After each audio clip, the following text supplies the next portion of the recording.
when we got to Liverpool, we were greeted by the British Army Band, and they were fantastic because they were playing Glenn Miller. And of course, the guys, being young guys, we were what, 18, 19, 20? Some were only 17. They all had these itchy feet to get to dancing, and when they saw those pretty waifs down there, by golly, they wanted to do some dancing. And the guys playing the music, it was a variety, a British march and different things, because there was a lot of guys that come off that ship. And the guys were quite pleased to be able to get on shore. Whether it was any country, they just wanted to, because being in that hold, it was undescribably terrible. When we got on the train at Liverpool,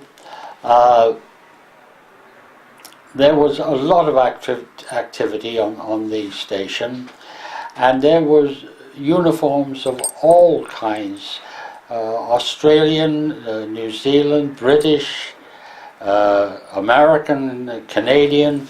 It was just the station was a beehive of activity, and of course high security because the American troops coming in off that ship. And when we got on the train, we were again told to try and get some rest because there's going to be a hard night ahead of us. And we were on there, I would conjecture, about an hour, maybe an hour and a half, something like that. And they pulled us off to one side, and the word was that there was a town up ahead of us being bombed. So this is why we were being pulled over. And as I remember, we were over on that railhead for, and I'm guessing now, about an hour before we could move. And then when we did move, I don't know how long the trip was altogether because my mind is getting kind of hazy on that kind of thing. But I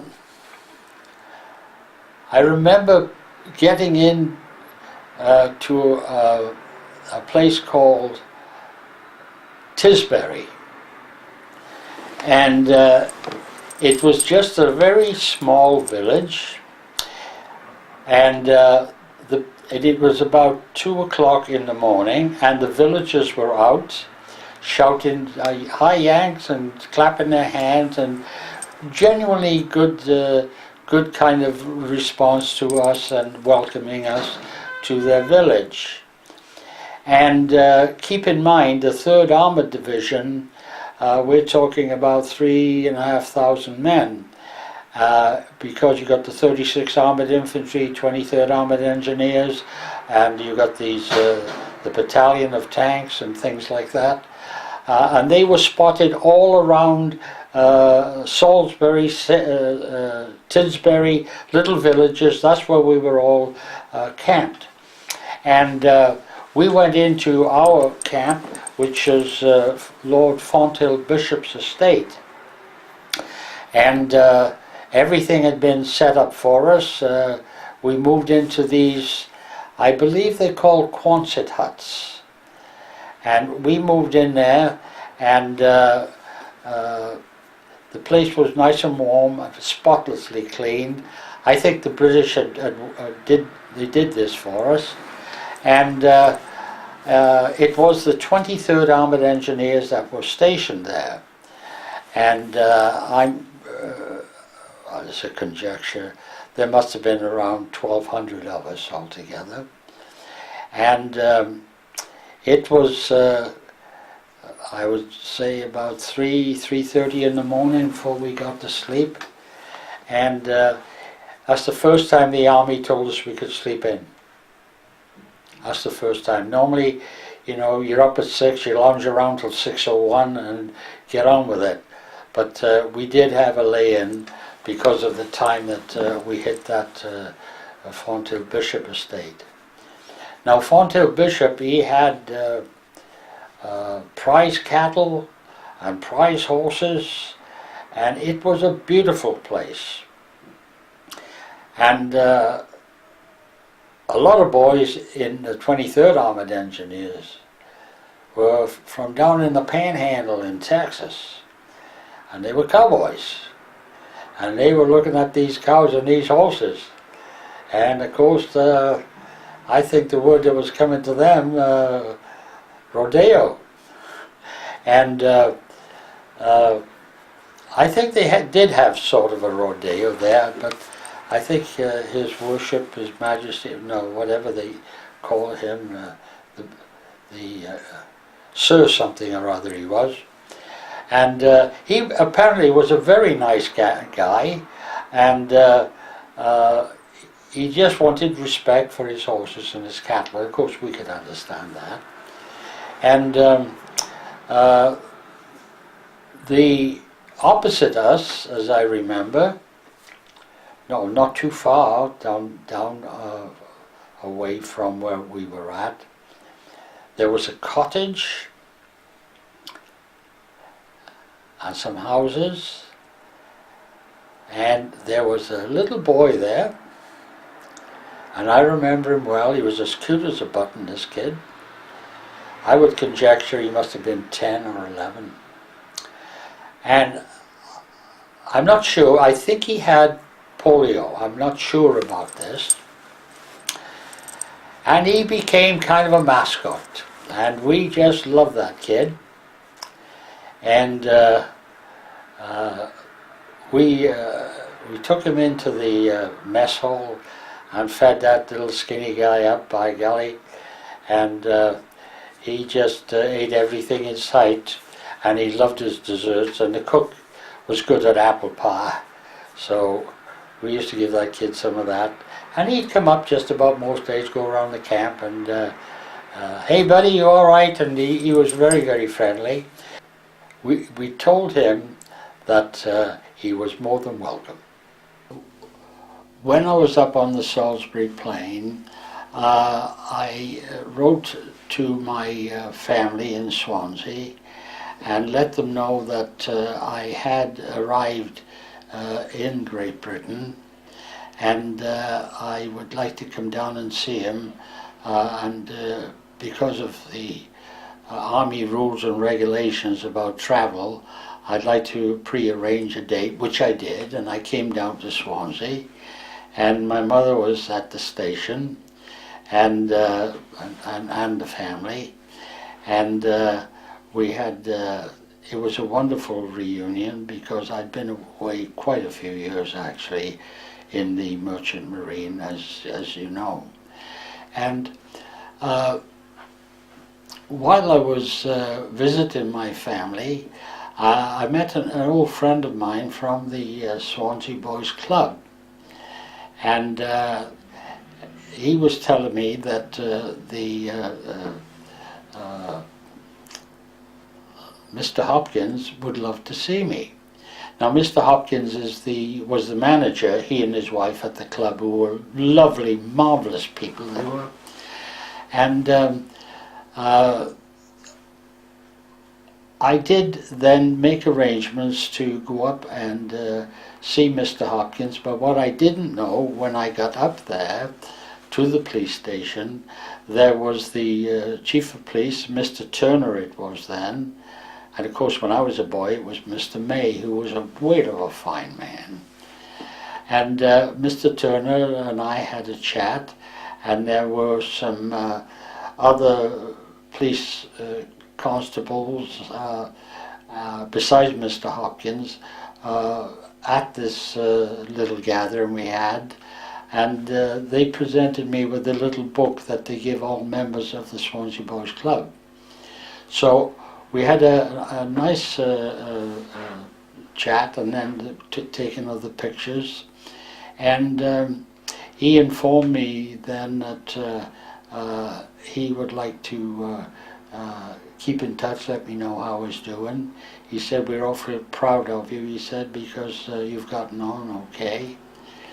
And of course then years later I came back after this meeting with the chief of police, when I was working in Saudi Arabia, I swung by Swansea and I came back and I saw Mrs. Aaron Thomas.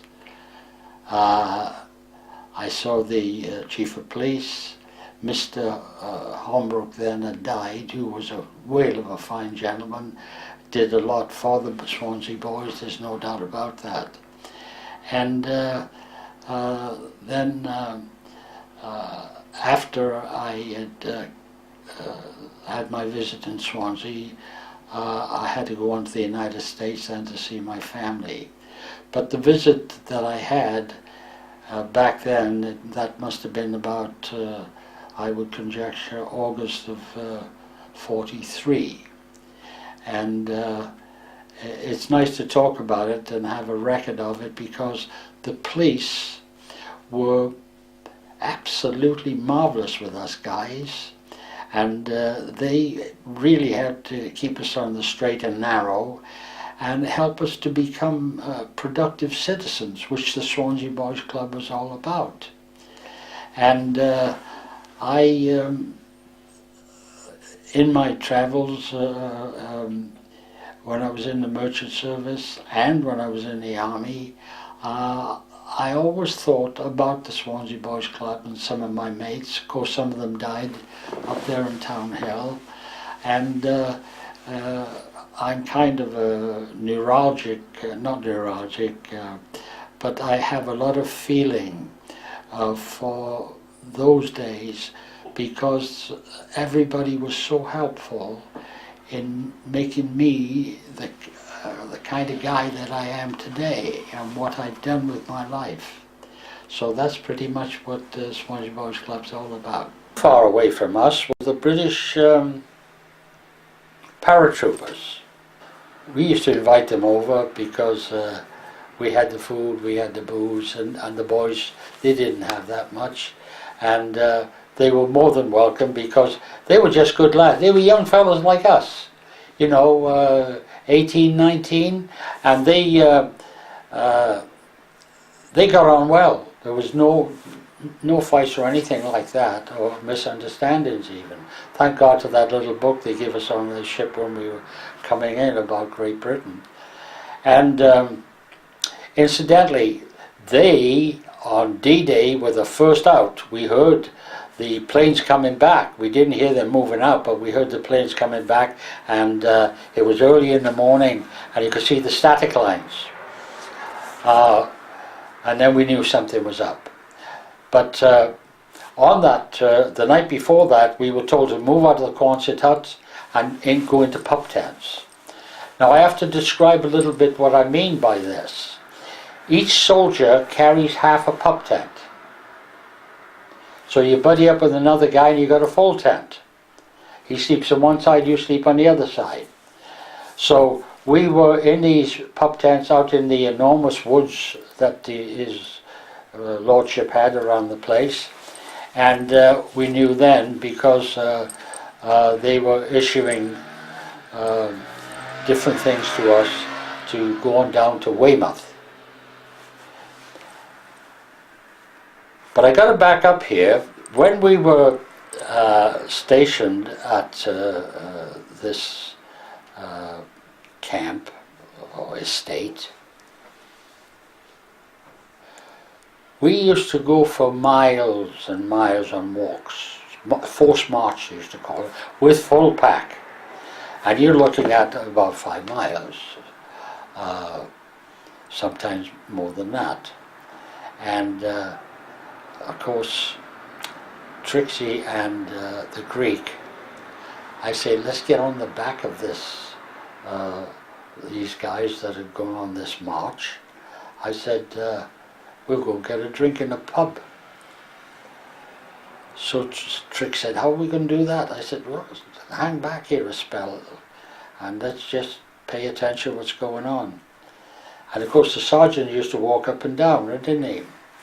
So when he walked up that way, we went that way into this pub. Full pack, everything else. And we had a few drinks, right? And I knew where to cut across to pick them up.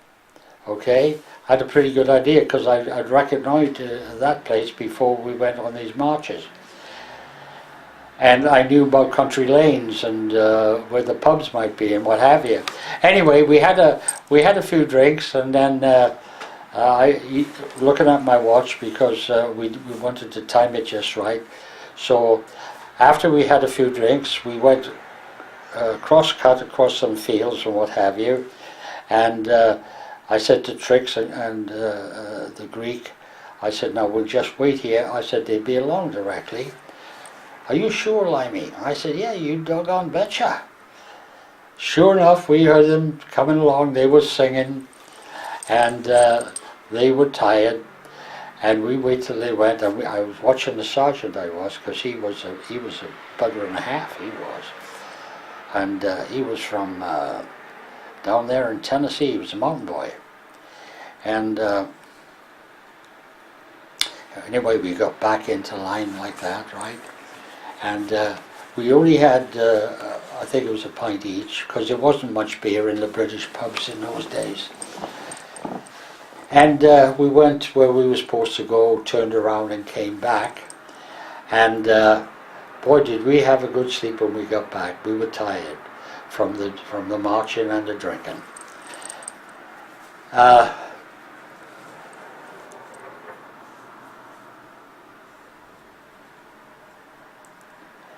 Trixie and me and the Greek were inordinately close. We were a band of brothers in every sense of the word. I'm here today because of those two men.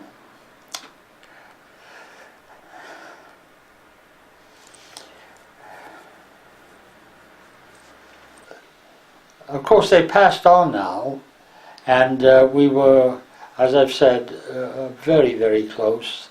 And I'm here today because of those two, and it was vice versa. And it was my pleasure to be their brother, because they were so protective of each other and myself.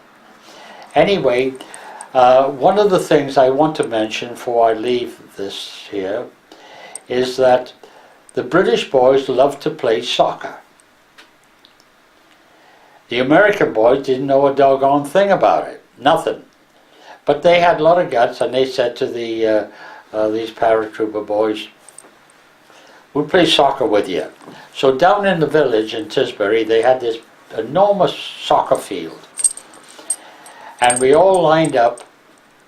I knew a little bit about it, but I wasn't very good.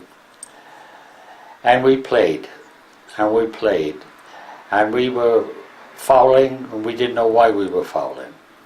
Anyway, I think they beat us 32-0. And which was a disgrace, because the guys didn't like that at all. So one of the guys, I forget where he was from. He had a southern accent. I sounded like maybe from Alabama. He said to their captain, would you like to play American football? And this guy said, American football, what's that like? He said, it was like your rugby. So this guy said, we played rugby. But what they didn't know, that American football can get really, really personal. Well, it ended where they didn't score, and we beat them something like 12 or 14 to nothing, and we had our own back. And that was heartwarming, because the other guys, these paratroopers, they understood what was going on. Anyway, we were still the best of mates, and I think that drew us closer together as the Anglo-American relationship to be strengthened. The people in that village in Tisbury were unimaginably helpful, beautiful people, and they realized that us guys coming over there, we've left our mothers and our sweethearts and what have you, and they took this on board, and they knew this, they felt it, and they were very kind. They didn't have much food or what have you, but what little they had, they shared. And of course, what we did, now you were talking about this little guy in the wheelchair a while ago, we made sure that he had plenty of bacon grease. That's what he asked for, and that's what he got. And we're talking about big cans of it, about that size. And once in a while, the chef would give this little fella a couple of pounds of bacon. And of course, American bacon is totally different than British bacon. But anyway, it was something that they gave this little guy. And we didn't have much tea, because Yanks don't drink tea really, they drink coffee. But we gave him coffee, and we did give this kid some tea. And also, he was the recipient of a lot of bicycles when we left. Because that morning we left, what are you going to do with bicycles? You just left them there. There was a little parking lot where the jeeps used to park. So I told him he could have mine, and we all had bicycles. Where they all came from, I don't know. I think some of us must have pinched a few here and there. And we would bicycle into near villages and things like that. And also, I'd be amiss if I didn't mention the fact that we used to walk the countryside, and there were some of these very stately homes around there, and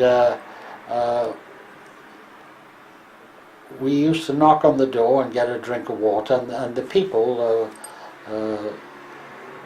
very high in society, I think they were. They had this big, beautiful home and what have you, different places. And they would give us water, and they would talk and things like that. And also, some of these homes housed Air Force amputees and other illnesses. It was it wasn't a hospital so much as a rest camp for these men. And they invited us in, and we had a good talk with them, and we hadn't faced what they've already faced. And we appreciated that, and the guys were very understanding, realizing that we too were on the agenda for this kind of thing that we were witnessing. And most of them that I remember were non-commissioned officers and officers, and they had a lot of nurses and doctors there. Not only in this one place, but there were several of these different kinds of homes, rest homes I guess they call them, I'm not sure to be honest with you. And that kind of, in a sense, alerted us to what was coming. And of course, a lot of the guys were in London on pass when they went through some bombings, so they came back and told us about this and what they went through. So we saw a little bit of what the British people had gone through before we, the Yanks, arrived in Liverpool and other places.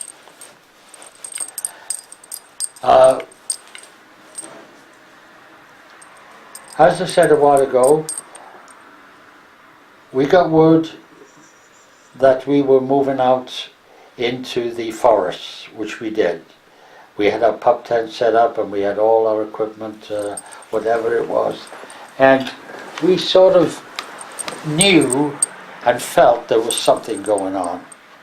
Early that morning, and I mean real early, first sun up it was, a lot of planes were coming back from someplace, and we saw the static lines out of the aircraft where these paratroopers had jumped. And that, plus the fact we were sleeping out in these tents, and of course the 2.5-ton trucks that were taking us wherever they were taking us, we didn't know. We're all ready, and of course we then had breakfast, and breakfast in the US Army was always very good. We took in pancakes and syrup and bacon and eggs, whatever a fellow wanted. There was plenty of food. And then we got on these 2.5-ton trucks. I don't know how many they hold now, but a lot of soldiers. And we took off. And I don't know how long we were driving, but we were driving for a long time. And of course, at times we would take a break. We get out, stretch your legs and what have you. And we're talking about hundreds of guys now in convoys. And it must have been quite some time later, and I can't tell you how long that journey took, but we landed in Weymouth. And the place we went, I think it was a big hotel. It looked like it was on the beach to me. And that's where the 23rd Armoured Engineers were. And there were other places around where we stayed, homes and things like that. People took you into their homes. My dad, incidentally, had 3 men up on Town Hill, 3 GIs was living here. And there's a story there too. Anyway, we were in Weymouth for days, maybe 10 days, 8 days, I don't remember, but it was something like that. And during that time we were getting ready then for eventualities. While we were there, we had 2 nights off and we went into town.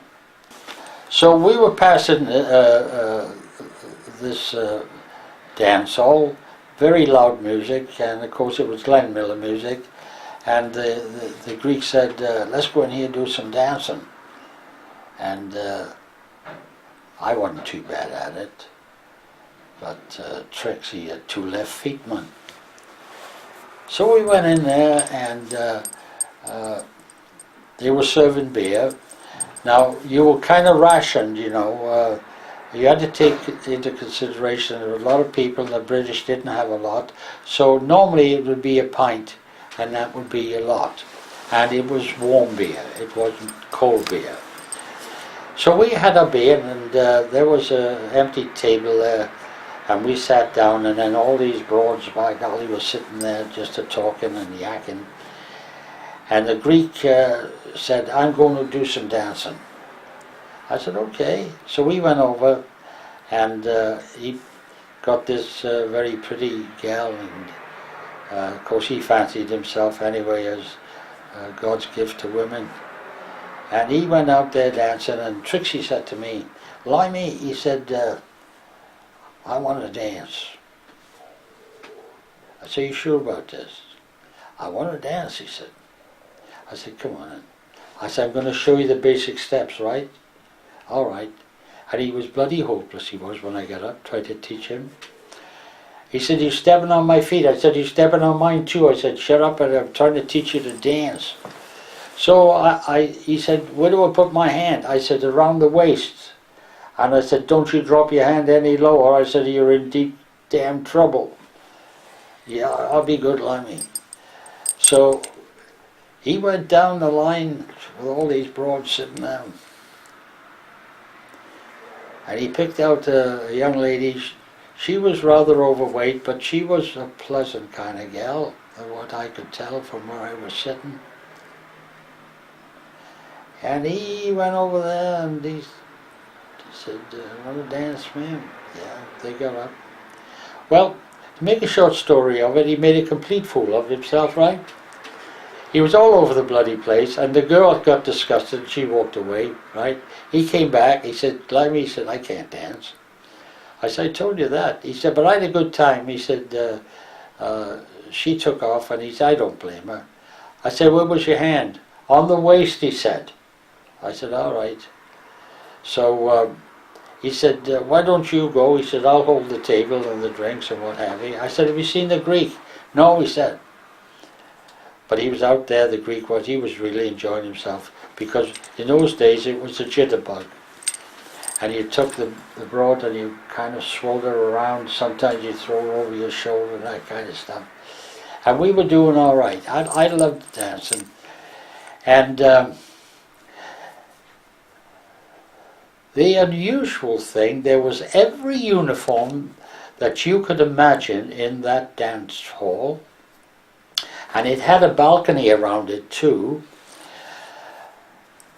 You talking about Australia, New Zealand, Canadian, American, British boys, you name it.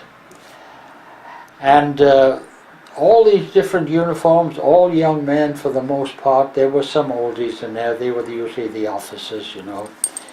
And a lot of times the British and the American officers used to get together and talk, you know, about this and that.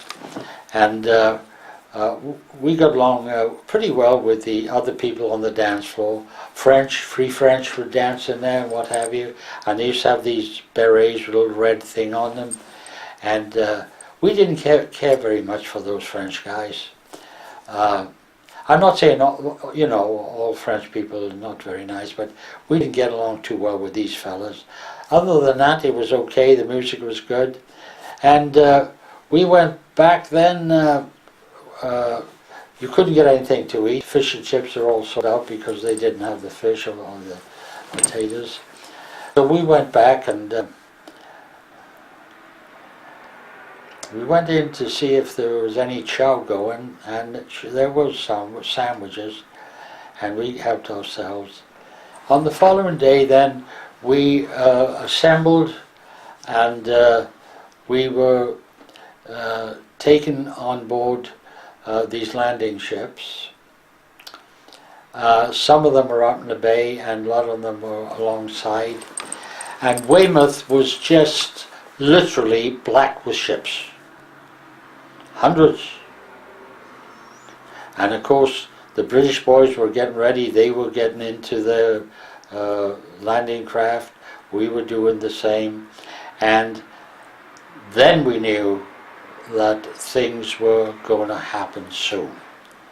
And one of the giveaways was the fact they handed each one of us 3 or 4 hand grenades, which we put on our belts. I carried a little sack on my back. And as engineers, we were handed some Composition C, which is a plastic explosive. And also, we were handed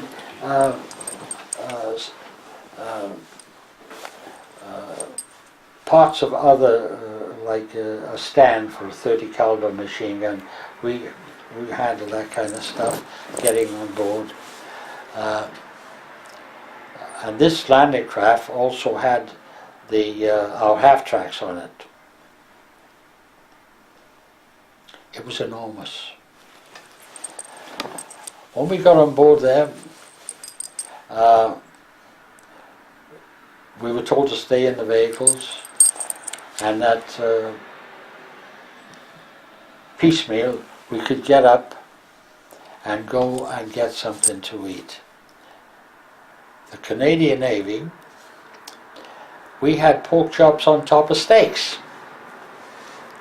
There was so much doggone food that you wouldn't believe. I'm going to put on my glasses. So we had some good chow, and we got off the coast of Normandy.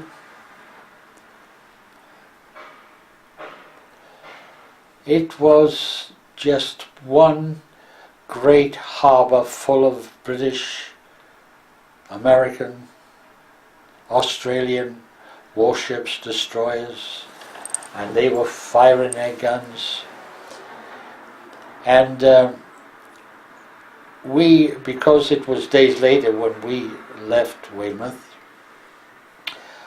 we had to wait for the tide or whatever it was, And finally, we went in, our craft went in, and the beach had been taken pretty much by then. We went up on the top, and all hell broke loose up there. And each consignment of troops had to go to different points, and mine was Point Charlie. It's still there today, it says Point Charlie. And that's where we were, and there was literally a lot of German prisoners of war coming past us, going down on the beach to get back in these empty ships that brought us in. And I'm talking a lot of German prisoners. Some of them were wounded, and they got, in all fairness, they got full attention from the British medics, from the Americans and the Canadians. That was good because, see, we were close. Omaha Beach, the British were right next to us, so we kind of intermingled a little bit, not much, but a little bit with them. And as a matter of fact, some of their officers were on Omaha. Yeah. Anyway, we got up on top there, and I can't pronounce the French name. Inglisi something or other it was called. And it was a small village. And we went off in this one big field, and we were taking the drivers had to open the bonnet of the craft like a half track. Had to lift that up, and there was all kinds of things in there because in case you got wet, they had to take all these things off the exhaust and that kind of thing. So they did that, and also that was towards late afternoon, as I remember, and then towards evening, dark, we heard gas. So we ran for our gas masks, and Trixie had mine, that bugger, and his was there, his gas mask, in a container. He used to have this fabric, like you have with the belts, I forget the name of it, canvas. And he had his chewing tobacco in his gas mask, chewing tobacco and fags, and he used to love beech nut chewing tobacco, and he had my gas mask on. So I was talking to him, and he was going like this. I said, what's going on? There. So I went over and picked it up, and about that time we realized that we weren't being gassed. Gas is what? Petrol. So the 2.5 ton truck was coming around unloading petrol for the half-tracks and the jeeps, and there was a lot of them. And they were shouting, and anybody want gas? But they were just saying gas, gas, and that's what we thought. So when Trix took off that gas mask, I said, well, I can't say it because of the camera, but I had a piece of him, by golly, out, crawled up one side and down the other. And he said, well, you had mine right there. I said, look at it. I said, it's full of beech nut chewing tobacco and chewing gum and all that, and candy. Well, he said, you took some of it, didn't you? I said, I did, yeah. But he said, don't complain. So I said, all right then. After the vehicles were looked at in terms of the waterproofing that they had on them, then we had the word move out. Now that means, when you hear the word move out, it means you got to get your rifle, you're going in to take care of the Germans. The hedgerow fighting was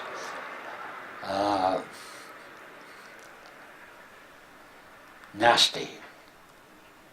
There was all kind of small arms fire, and they had their small rockets that they used, and machine guns.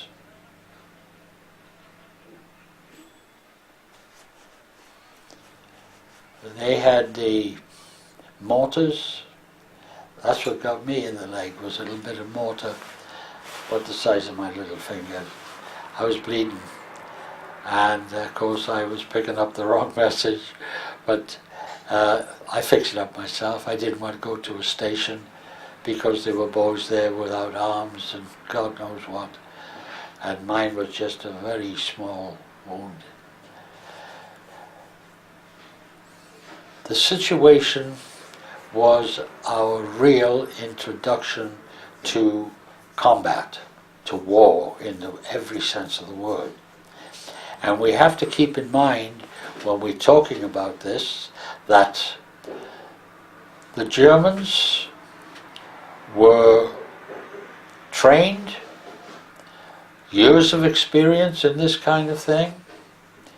They were fighting for what they believed was their country,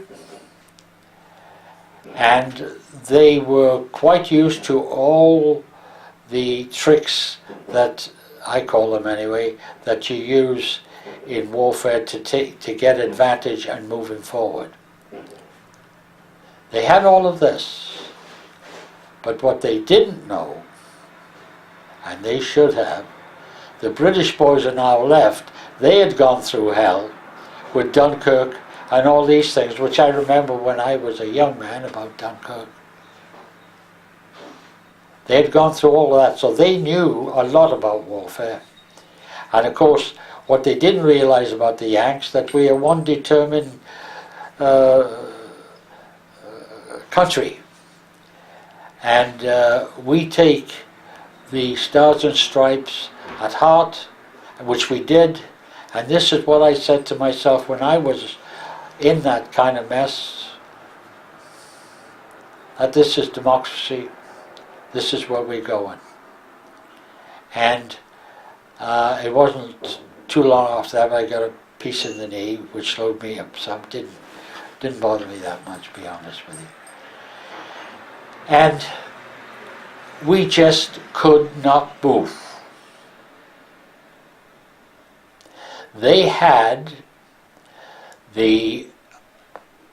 one of their Panzer Divisions at Omaha, which we didn't know about. Of course, the British boys also had a Panzer Division up there too, and I got this from a source, and I don't want to mention it here, that the British boys, these two divisions were there for practice. One didn't have ammunition and one did. And the ones that did were at Omaha. That's why we couldn't move. That doesn't mean to say the British boys didn't run into a bunch of stuff. They sure did, in spades. Good lads. And they were up trying to take Caen, I think, at that time. They were moving and we weren't. And I can show that on a map later on. So we had to figure a way of getting through these hedgerows. And what the American boys came up with was, in the front of their tank they put a wedge, a steel wedge, and that went into the hedgerow and opened it up. Then we were behind the tanks and we were moving forward.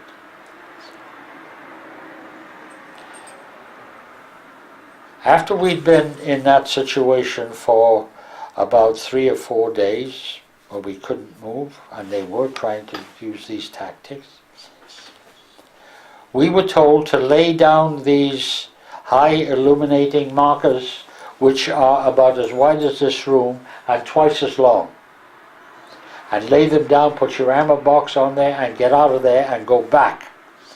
And we went back about a mile, back to the beach.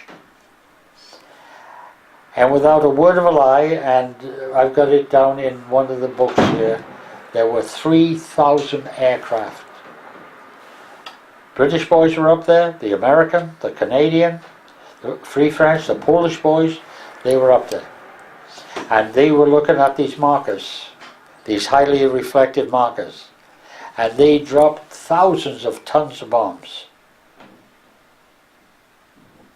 That's when we moved ahead and really gave an accountability for ourselves. And then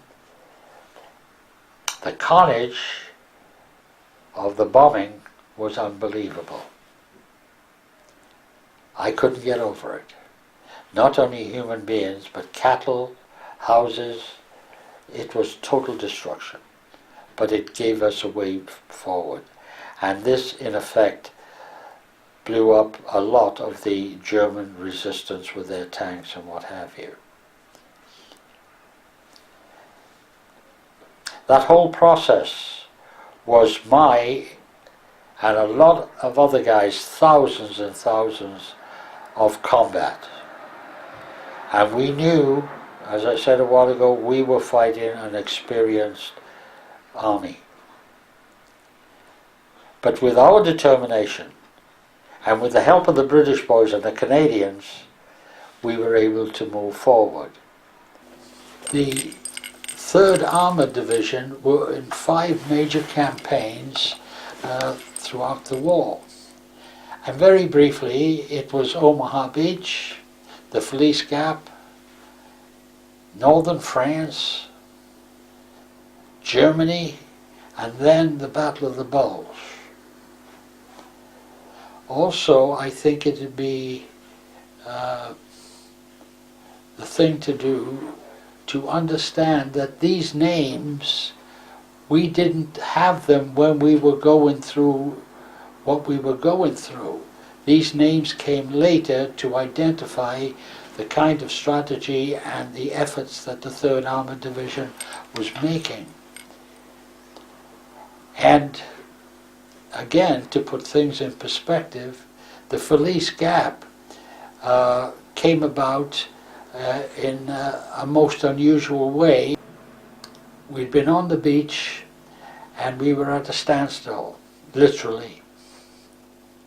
And I've explained about these thousands of aircraft, British, Canadian, American, opening up a gap for us to move through. After we did that and got into St. Lo, and of course that was pretty much flattened, the fighting there was very intense, and when we were through with that, we then swung to our left to meet the British boys who were closing a gap at a place called Felice. In that gap, to my remembrance, to my knowledge, it was pretty much a slaughterhouse. The Germans were burning all their vehicles and trying to make edgeway to get through that little gap, which was not that wide, perhaps maybe a mile and a half, I'm not quite sure now.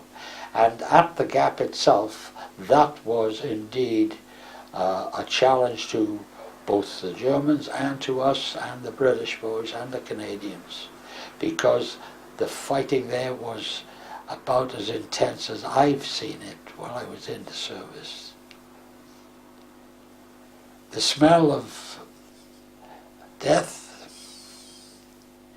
burning vehicles, cattle, was unbelievable to look at. And keep in mind that we were just young fellas, we were 18, 19, experiencing this kind of thing. And I'm not sure how long it lasted, but I do know that we captured thousands and thousands of German troops who were readily putting up their hands towards the last and giving up, and then we got them back to the beaches so they could be put on vehicles, sea-bearing craft to come to this country and the United States, wherever they were taking these prisoners.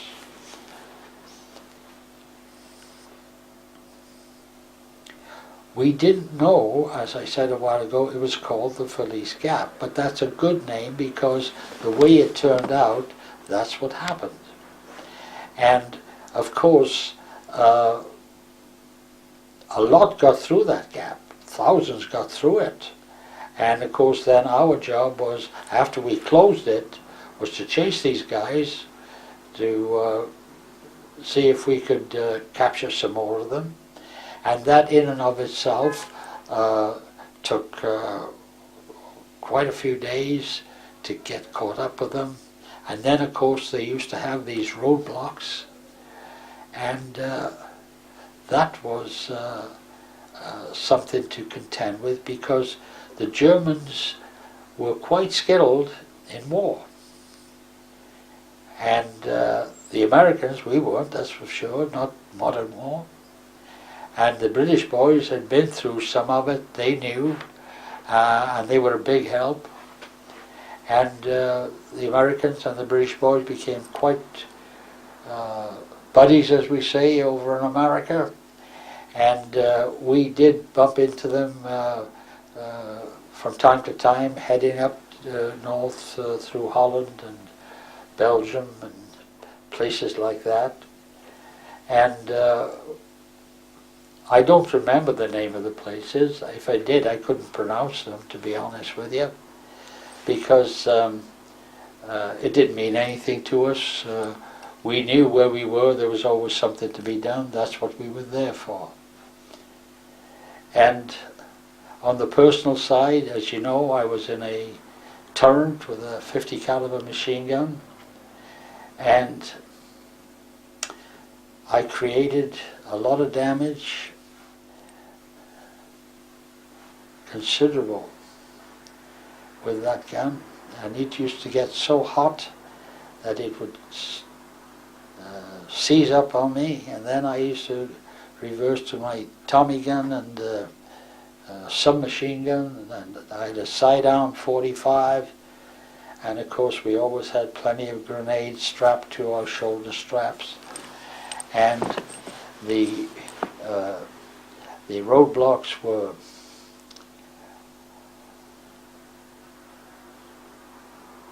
hell, because they knew how to do this, and they had that 90 millimeter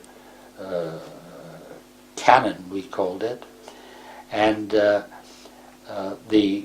block itself was called a roadblock, but it wasn't necessarily on a road. They would camouflage their guns, and also they would have 1 or 2 tanks beside that big gun, and then they had a special anti-tank gun set up with the roadblock, and usually they would have probably, I'm guessing now, maybe a platoon or 2 platoons of German soldiers, which would be a platoon would be 4 squads, 4 12s or 48, from 48 men in a squad, in a platoon, and they knew what they were doing, and they would let you come on in to that block. They wouldn't give that away until you were close, and then all hell broke loose. And it took us a while to understand what the devil they were doing, and we did.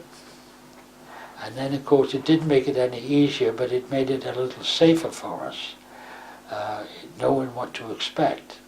Their fire was accurate and deadly, and they knew what to do.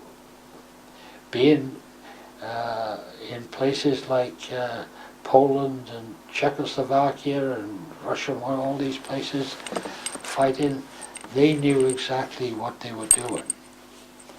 But I don't think that the average soldier took on board what the American-British, the Allied combination, had. And the one thing that I can assure you, gentlemen, is we had it in spades, and that's determination.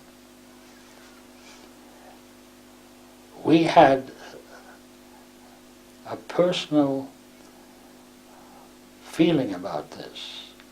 Myself, I wasn't here when all that bombing took place, but they killed a lot of Welsh people, a lot of towns people there in Swansea, and some of them happened to be my friends. And I said when I did come home on that ship, I think it was called the Masada or the Salveston, I'm not sure which now, but research can dig it up. I talked to my mother and my brothers and my sisters and friends, and they were telling me what it was like. And that stayed with me all my life.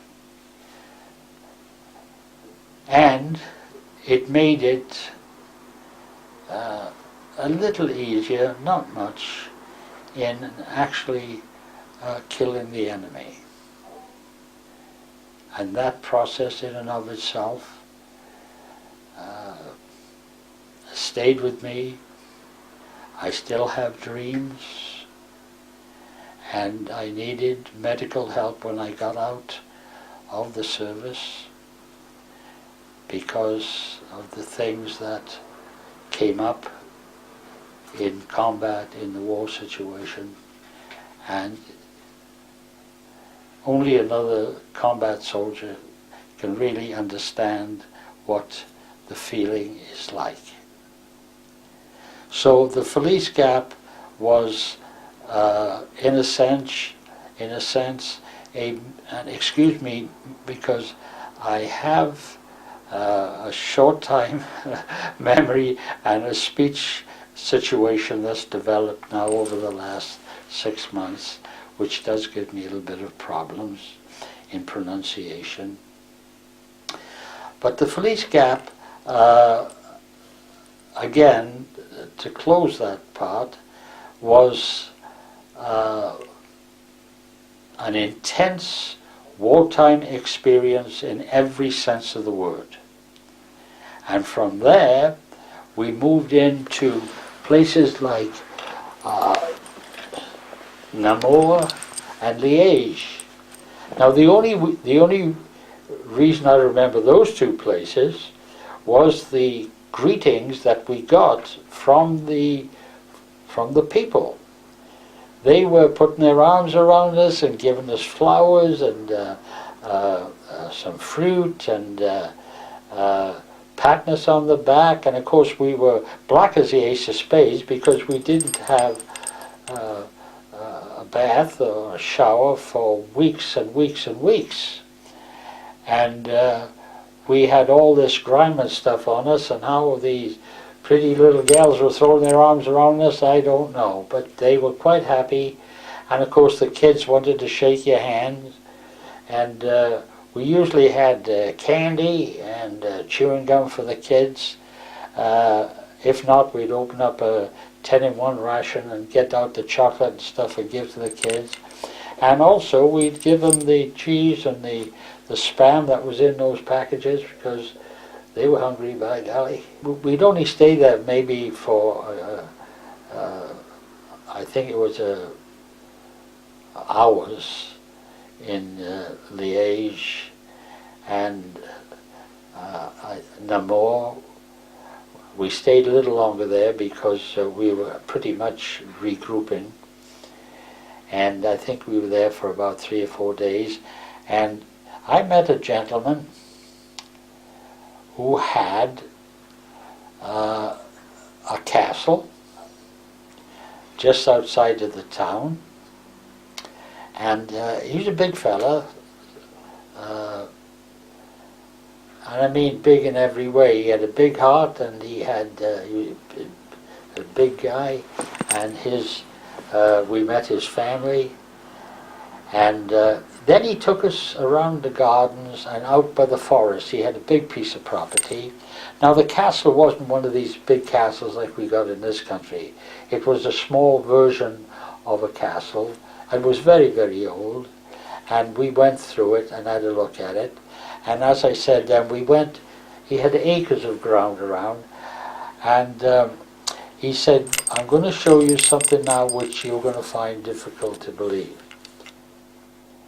And he had two men with him with spades, and they dug up these guns. A lot of them were antique guns and swords and sabers, and he also had gold dishes, money, gold money. He had this that he had buried because he didn't want the Germans to get hold of this stuff. And he shared this experience with us. So, the last night, I think, he invited us, me and Trixie and the Greek and a couple of the other guys from my squad, up to have dinner with them. And they had killed a deer, which they weren't allowed to do during the war. So we had some venison, and we took stuff up too. We had a talk with the cook, and he gave us a bunch of stuff, and we took up there. And we had a lovely party with this gentleman, and I had his picture, just a small one. His name and the address was on it, and over the last 70 years it's gone. I can't find it now.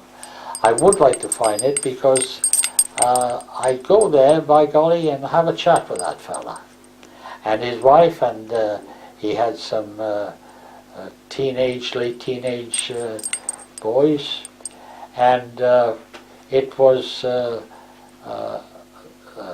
situation that we appreciated, to talk to some of the people that we had liberated.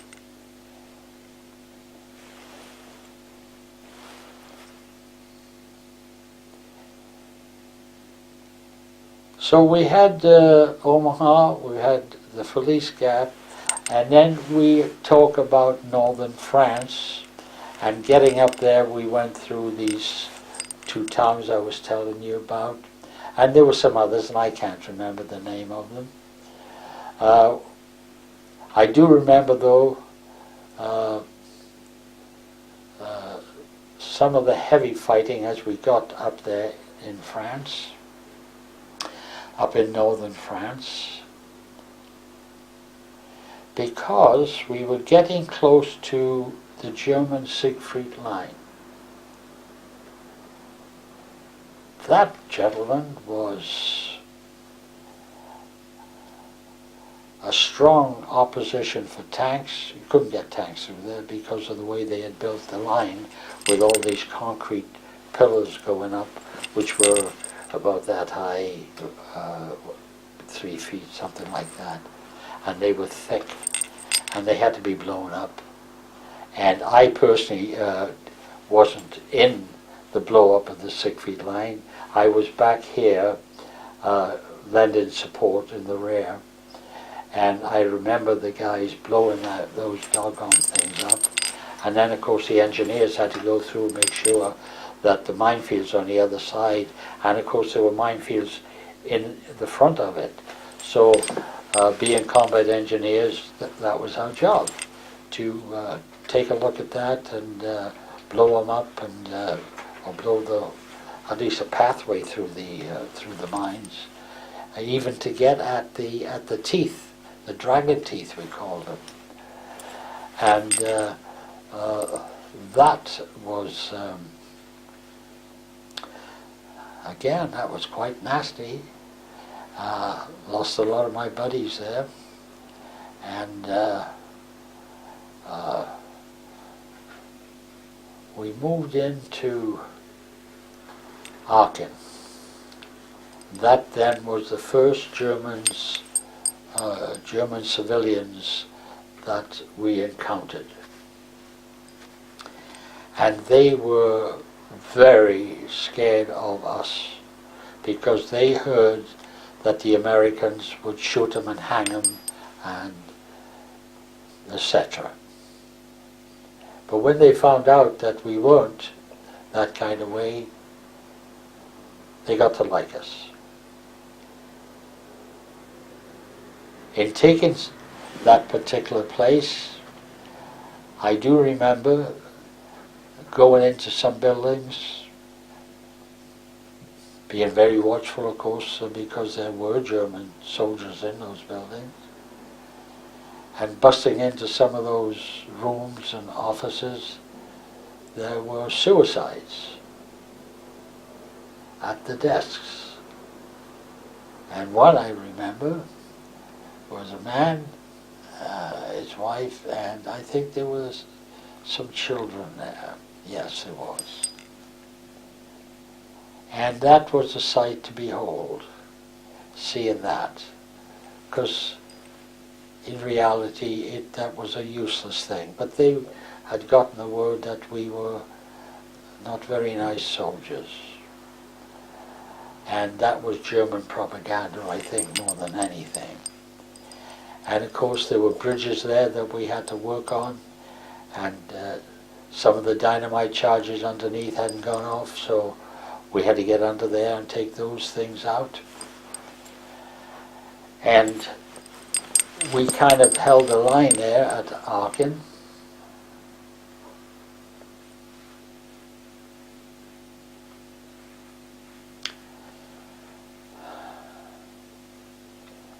While I was holding the line, the first kick, the sergeant hollered, "Hey, Limey, get your butt down here, you're going to Paris." I said, "What are you talking about?" We had a machine gun nest there, there's Trix and the Greek and a couple of other guys. He said, "Your name's been pulled out of a hat and you're going on a 3-day pass." I don't know what to say this in front of this camera, but I said to him, I said, "Bugger off." I said, "I don't want kidding around like that." He said, "No, Limey," he said, "come on down." So I went down there, by golly, and he said, I said, "When am I leaving?" He said, "No." I said, I got to get a few things." He said, "We got them for you." So they had them stashed in a kind of a harvest sack. And I said, "Hey, Trix," I said, "I can't do this. I don't have any money." "Hey, Limey." I crawled back up there, a little bit of a hill it was, and he gave me about 100 francs. They were crumply, dirty, full of tobacco, full of chewing tobacco amongst all that money. I managed to count some of it, and I stashed it in my pocket, and off I went down there to Paris. Well, sir, we stayed at a hotel right near the opera house there in Paris, it was. And it was bloody lovely. I enjoyed all of it. I ain't a drinking fella, never have been. After the war, that's something else I'll talk about later. But got into this room, and of course there's usually 6 or 7 or 8 guys to a room, and bunked down. It was on the floor, the mattress was clean, nice, tidy. And then I went out to see Paris. Well, I met up with some of the 82nd Airborne boys, and we had a whale of a time because there were plenty of broads there, and they were very nice and what have you, and the guys, the Frenchmen weren't too bad people at all, very friendly they were, and I got into a couple of poker games. I lost my doggone shirt. I lost my boots. I ran out of money, and I was putting these things up on the table. Anyway, had a few drinks, and we just had a good time. And we were talking about what was happening up on the line and how good it was to be back in a place like Paris and enjoying ourselves. And the food, oh, you couldn't beat it. The French would give us anything we wanted. and we didn't pay for it. And I was at this nightclub, and of course we were cussing. I ain't much for cussing, but we were cussing there, and this young lieutenant got up. He just knew from the United States he was. And he looked at us guys and he said, "Now you guys, stop that bad language." And we looked at him and he said, and we swore at him. He said, "I'm not having any of this." I said, "Look, we're here for 3 days, then we're going back up on the line. We've been up on the line since Omaha." He said, "Okay, guys, I'll back off," he said. And he did. He turned out to be a pretty nice sort of fella. So,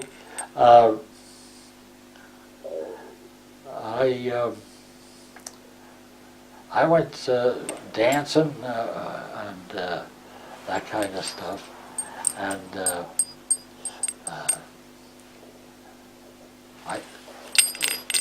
Trixie wasn't with me, no, the Greek. I was just by myself from the outfit. And if I said Trixie and the Greek, well, scratch that, they weren't there. But there were guys from the 82nd Airborne, there were some British paratroopers there, and we just ganged together and we had a lovely time. And then of course it came time to go back up to Aachen.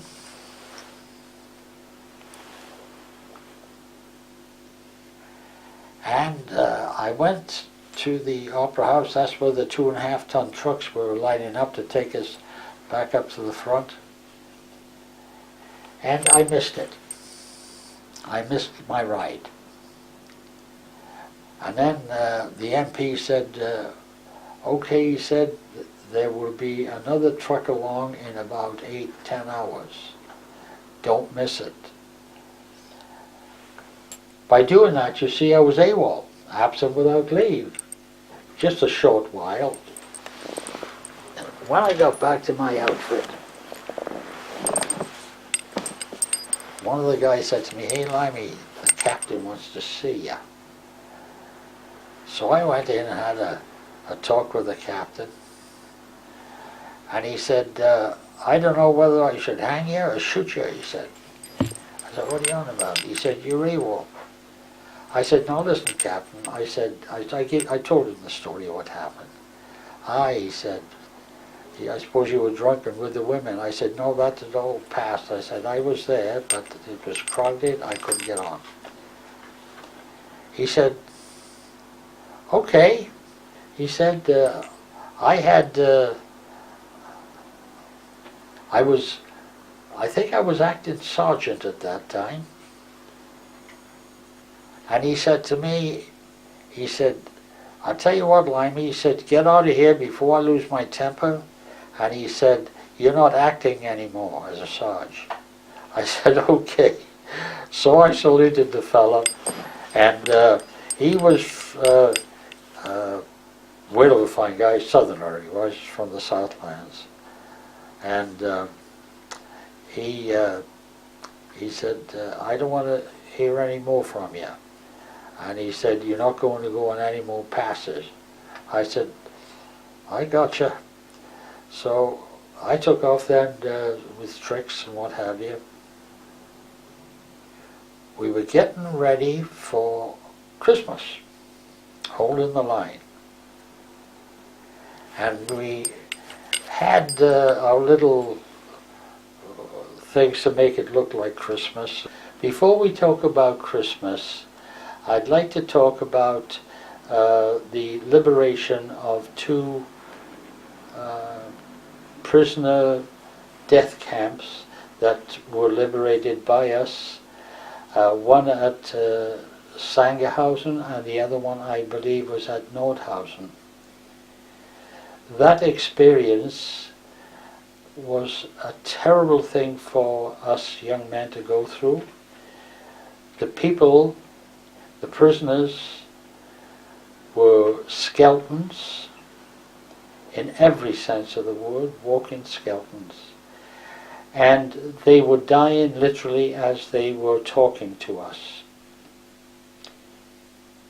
These camps were held by the German SS, who were very nasty people. And of course we had an opportunity to get at these SS guys, and when we saw what we saw, we wasn't very gentle with them. That's for doggone sure. And we were instructed by our officers not to feed or give them anything to drink, because we might kill them. Because the medical people that was right behind us, they were there in droves to help all these poor prisoners that were literally dying.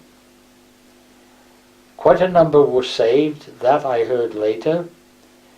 That memory of those two camps and those people has stayed with me all my life, and I have nasty dreams about it. It was absolutely, undescribably terrible. I can't dig down and get the words to describe the way it was. And much of it, of course, was these people were imprisoned because of their religion. Jewish people. Of course, there were other types in there. And, I mean, a lot of us, we don't like this or that, but we certainly wouldn't kill them in their thousands, or hundreds of thousands. Apparently, there's over 5 million Jewish folks that got killed in this kind of way. Women, children, and God knows what. And it was such a terrible experience that, as I said a minute ago, you never forget those kind of things. Anyway, let's move on now to Christmas. That was Christmas of 44, I think, yes. Yes. We were holding the line at Aachen.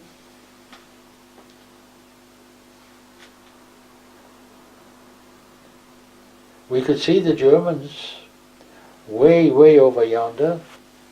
They, I think, were preparing for Christmas. There was very little fire going on.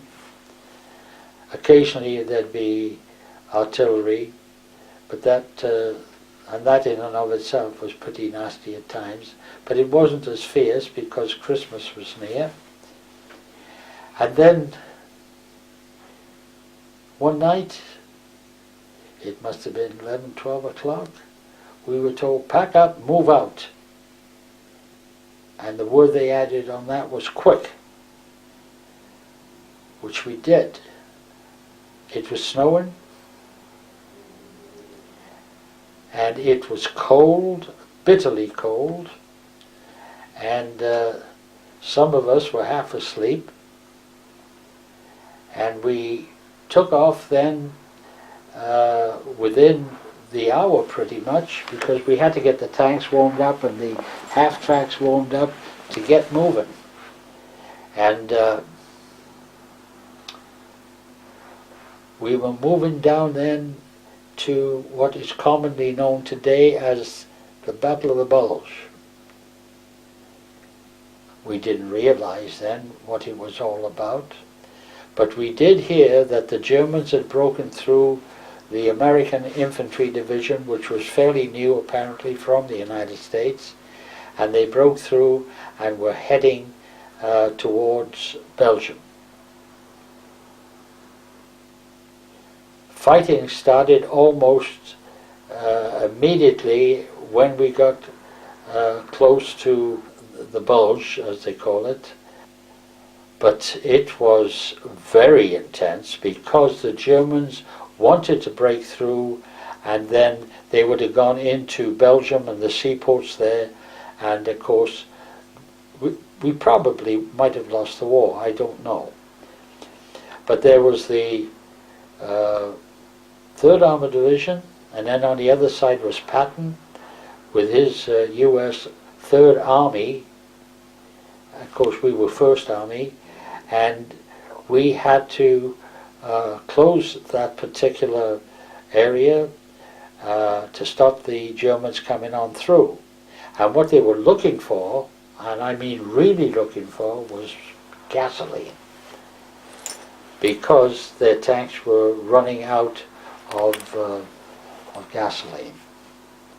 So word got to us, burn the gasoline. So we burned our gasoline supplies so they couldn't get any. Eventually, of course, the bulge was closed. And they had Germans running around in American jeeps, American uniforms, and a lot of them had American accents. But when they were asked questions about baseball by our guys, they didn't know, because baseball was not a thing for the Germans. It was, it is today, an American sport. And if you ask them what year did the Dodgers win the series or something like that, they couldn't tell you. And that gave them away. And the prisoners that we took were very nasty, because they knew they were on the way out. There was a situation where the Germans had captured over 100 of our boys, and they put them in these trucks and took them to the rear, not too far, and they stopped these trucks in a very large field and said, "We are stopping here so you boys can have a wee break." And the boys got out. And then the backs of these trucks, they lowered the tailgate and they whipped out the machine guns and they killed them. A few, and I mean maybe 2 or 3, managed to escape, because there was a brook running by and they got in that and they took off. And then word got to us that this had happened, and that field was full of dead American soldiers, prisoners of war. Needless to say, when we got that word, we were not, and I repeat, we were not very kind to German prisoners of war at all. We made life hell for them. Because a lot of those young men had been in combat since the beaches, and to do that to them, not only is it against all conventions of war, it was just a terrible thing for them to do. Their reasoning was that they had no place to take them and they couldn't feed them. They were on the move. Which is stupid. They should have left them where they were. We'd have picked them up. And I'm trying to think of that place. Anyway, after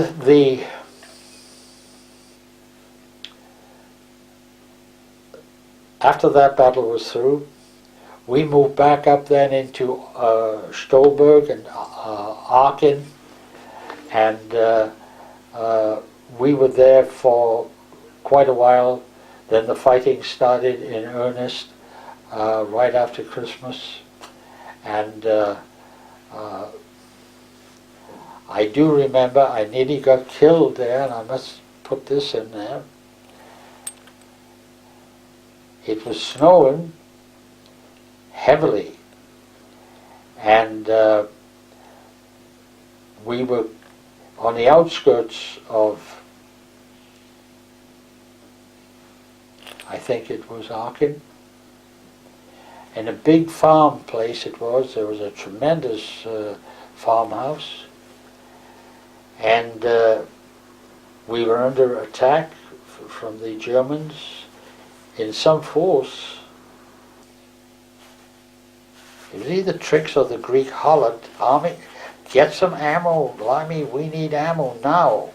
So I went to the end of that barn, and the door had been partly blown off, and I went through there, and our half track was a couple of 100 yards from the barn, and I got up there and I just opened the door to reach in to get ammo boxes, and I got hit with a piece of shrapnel on my knee. And for some reason, it was just very small, splinter shrapnel it was. There was a lot of blood, and I thought, oh God. I looked down and I saw all this blood, and of course I was quite scared. But it turned out that I was able to patch it up very, very quickly, and I got the ammo back to the guys, and then I went back and I got some more ammo because we were really under heavy, intense fire. And after that, right near there, we were trying to figure out how big this force was that was coming at us. And then we took a look at it, and we were able to fend them off, and a lot of them were killed, those Germans. We lost quite a few guys ourselves, mostly wounded fellas, and of course they get you then back to the field hospital. So I'd like to go back now to up around Aachen and Stolberg, and then there was a lot of fighting then in different German towns and cities, and finally when we had gone around Berlin, we didn't go into Berlin, I might add. There were elements of the 3rd Armored Division that were going in there. Of course, the Russians were at the gates of Berlin. And we moved on then up to past Berlin, heavy fighting, tremendous engagement, because this was the last stand of the Germans.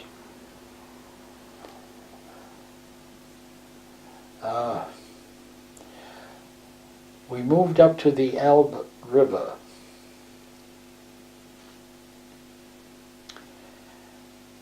Waiting for the Russians to come across. And I think we waited for quite a few hours, and finally we saw them coming up across the river there with their heavy tanks and loads of infantry. And they came to a standstill. We were there, as I say, at the stand. We'd been there for some hours. And they came across, and they were, of course, all combat dressed. They were black as the ace of spades like we were. We hadn't taken baths in God knows when. Anyway, true to Russian style, they had plenty of booze, and they brought it over. But the thing that surprised me was their tank drivers. They were women, the ones I saw anyway. Big ladies. I'm not talking fat, I'm just talking big ladies. And one of them grabbed me, put her arms around me and hugged me like that, and she was a big lady, about your size. And I said, "Put me down." And she didn't understand. And she was hugging me and kissing my cheeks or what have you. Americano, Americano. I said, "Down ski, down ski." And she finally put me down. And I thought she was going to buckle me in two. By God, that lady was strong. And she had on one of these Russian helmets. And of course, then this lady said to me, she offered me some booze. And I said, I don't think so. I said, that's vodka. I don't like vodka. And she was saying, yeah, or whatever it was in Russian. So I took that, right? You took in half a glass of booze, right? And she wanted me to down it. I said, no, ma'am. I said, Cliffy ain't going for that. I said, I'll have a sip. And she didn't know what I was talking about anyway. I said, small sip. So I took a small sip, right? Then I started to cough, and she started to laugh, you know. So I took another sip, a bigger sip this time, and it burnt like hell going down. So I said to Barney, I said, you want a drink of this? He said, don't be so bloody soft, that's gasoline, he said. And I said, have some? No, he said. And I said to Greek, you want some? Yeah, he said, I'll take it slow. He had a couple of drinks of that stuff, and it was pure gasoline. It was terrible. Anyway, the Russians have a dance where they get down and they kick their feet out like that, and then they sing their songs, and then the Russian girls, the tank drivers and the guys, they were dancing around like that. And of course there were quite a few generals, Russian generals there. We had some of our own generals that came along. And of course the sad thing about that was my general, General Maurice Rose, he got killed. And that was a very sad thing because he was such a wonderful guy.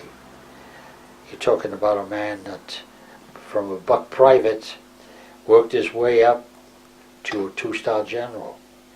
And he'd always stop and talk to the guys. How's the chow? How's the ammo? Are they all right? Okay, that kind of thing.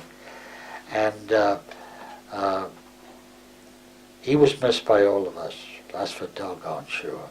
Anyway, after we left the Russians, we went back to Stolberg. And when we got to Stolberg, they started to demob. Now this meant that if you had so many points, you were going home. The army gave 1 point for every month that you were in the army. If I was in, say, for 3 years, I got 36 points. Trix and the Greek were in the army about 6 months before me, so they had 6 extra points, which means that Cliffy didn't go home from Stolberg to France, Camp Chesterfield or Lucky Strike, I forget, named after cigarettes they were, in France to pick up the ship to go back to America. Anyway, Cliffy was not able to go home, and I was transferred to the 92nd U.S. Army Field Artillery for the duration that I was going to be in the Army of Occupation. And when I was saying goodbye to my buddies, Trix and the Greek especially, we said that we would get together in America after the war. We did. I'll come to that in a minute.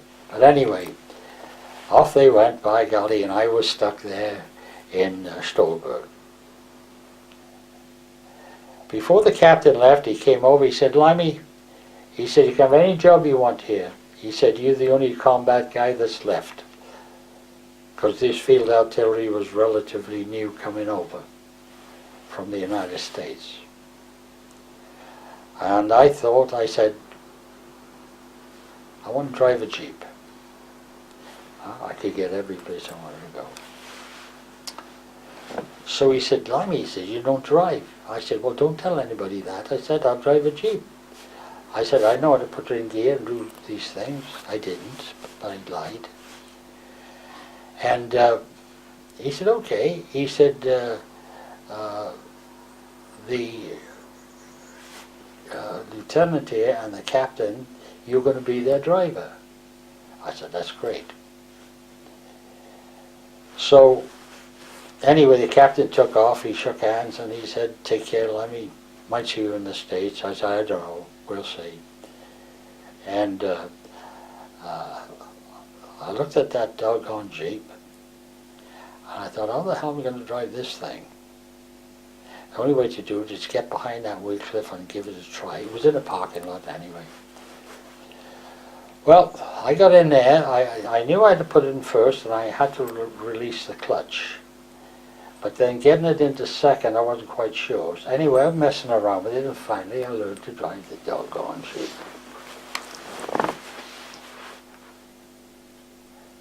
A couple of days later, the lieutenant said to me, he said, hey Limey, he said, I want you to take me down to Bad Newheim. I said, all right. He said, I'm going to be there most of the day, and he said you'll have a lot of free time. I said, that's great. And he said, I'm going to a meeting. I said, come on, Lieutenant. I said, you know and I know you're not going for any meeting. You're going to meet some broad down there, ain't you? So he laughed. He said, you doggone betcha. So I said, okay. So we got down to this place, Bad Newheim, which is a beautiful place. On the way going down there, I was on the Autobahn. Maybe for about 20 miles I was in first gear. And the lieutenant looked at me and he said, Blimey, he said, ain't you going to shift this up to second and third? Oh, I said, I forgot about that. How do I do it? He was a big help, and he was a southern boy, he was, and he said, do this, this and this, and we were all right, and I finally learned to drive it pretty good by the time I was down there. And I waited then, I went and got me some food, and they didn't have a lot, but what they had they shared. And I got a glass of German beer. And I just walked around the city, and I picked this fella up, and going back, when he got in the Jeep, he said, oh, don't forget to change. Don't go 20 miles, he said, in first, right? I said, you betcha. Now, the American Army is totally different as you're picking up than the British Army. We respected the officers for being an officer in the United States Army. And we cooperated. In combat, we talked about where we were going after the lieutenant said, we got to take this saddle or that house or this place or what have you. We had a bit of a chat about it, and the sergeant was there and the staff sergeant, and we were okay. And much of the time, you could call an officer by his first name. Except a general, you wouldn't do it with a general. Although Morris Rose, he wouldn't have minded. And I got along well in the Army of Occupation. I felt sorry for, there was a little village, and I do mean little, something like 18, 20 houses outside of Darmstadt. And I went over this village, and I met I met an old man. He said, "Hots, hots," and he was going like this. I said, "What's the problem?" I understood a little bit of German, and he was 75, 80, and he couldn't get medicine. There were no doctors. The war was on, or what have you. So I had a talk with him, and I felt his pulse, which was irregular. He was as white as a sheet. I said, "Old man, come with me." So I got him in the Jeep, and I took him up to a U.S. Army hospital, a field hospital. I was talking to a young lieutenant there. He was from up around Chicago, this fella. Nice guy. And I said, listen, I said, this old man, I said, dying on his feet. He's had no medicine, no nothing. I said, because of the war, do me a favor, take a look at the guy. Well, I'm not supposed to, he said. I said, go ahead, you know. So he did. He said to me, he said, yeah, he's in bad shape. But he said, I've got some digitalis, I think they called it in those days. And he said, it's hard to come by, but he said, I'm going to give him a bottle. And he said, it's full. And he said, he's got to take this so many times a day with food. So I explained that to the old man and took him back, and I became a good friend. And that old man hugged me. He was frail, and of course I was, what, 20. And I took a look at the cupboard. They didn't have refrigerators in those days. No food. I thought to myself, right. I got my carbine, and I went to I think they were called the Hermann-Göring Forest, if I'm not mistaken. Now the German deer are a smaller deer than you find in this country or in America and Canada. And I went up there, it must have been about first light one day. I went up there in this forest. I sat on a log and I waited. And sure enough, hands full of deers came up there. First sunlight. So I managed to get 2 of them. And I gutted them out and put them in the back of the Jeep, and I took them to this fella. And he shared them then with the village. So they had meat. And I did that on occasion so they would at least have some meat. And then the old man's wife, she mentioned something about fish. And that gave me an idea. So there was the Moine River there. So I got my Jeep, I went down to the river, and I was talking to an old fella there. He had a boat. And I said, I want to go fishing. Fishing. I said, yeah. Out there. Oh, good. He said, no petrol. I said, right, I'll fix that up. I went to the Jeep, I got a 5-gallon can of petrol. I had one on each side of the Jeep. I filled up his boat. He got it going, and off we went. And then we got about halfway out, he said, where's the rod? I said, don't worry about that. Went out a little further. I said, stop. So I got out my hand grenades and I threw 3 of the bloody things in the water. And, and the doggone fish were just coming and coming up like that. And he had this big net and he had a tarpaulin and a barrel there. So we filled it all up. And he wanted, when we got back there, and he helped me with the big barrel and put some on the top, in the back of my Jeep. And I said, some for you. No. I said, yeah, you take some. So I gave him a whole mess of fish. I said, I'll be back. I said, I'll be here 2 days. Tag is the word for day. So I took all this fish then up to this lady, and then the whole village had a feast on fish. And this is true as my kids are living today. And of course they couldn't thank me enough. I wasn't after thanks. I was after trying to feed people that were old.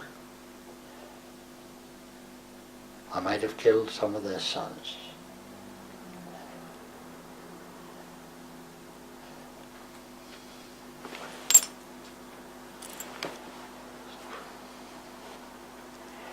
So the lady said to me,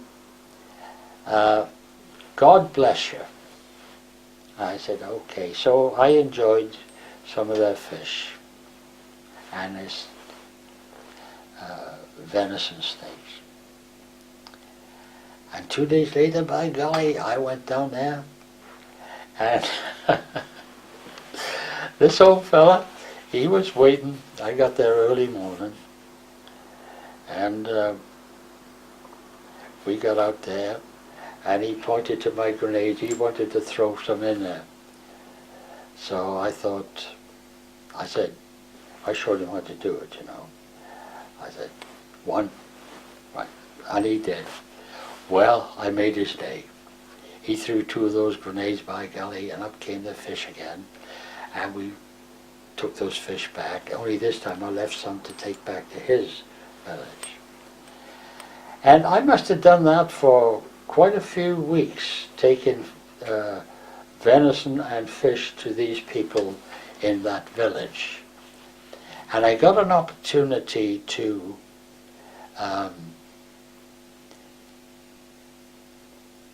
get close to these people and trying to understand them. I was. And so many of them were not Nazis. They had no use for Nazis, but they couldn't say anything, otherwise they'd be in jail. And I talked to some of the people in the village who understood some English, pidgin English it was, but we could communicate. And I must have been there for quite a while, and of course, being an engineer, I was called upon a number of times for minefields, which was a very tricky job, and in many instances we just blew them up. We didn't try to take them out. We'd clear the area and that kind of thing. Also, I'm not a bomb disposal expert by any means, but there were times when I was called in to look at a mine, which then I knew who to report to go and do something about it. Also, I was able to become friendly with the people there. This was my main thing, because I did a lot of damage during the war with lives, wounded people and what have you. I wanted in some way to salve myself from all of that. And then I went from there. I was there for 5 months, I think.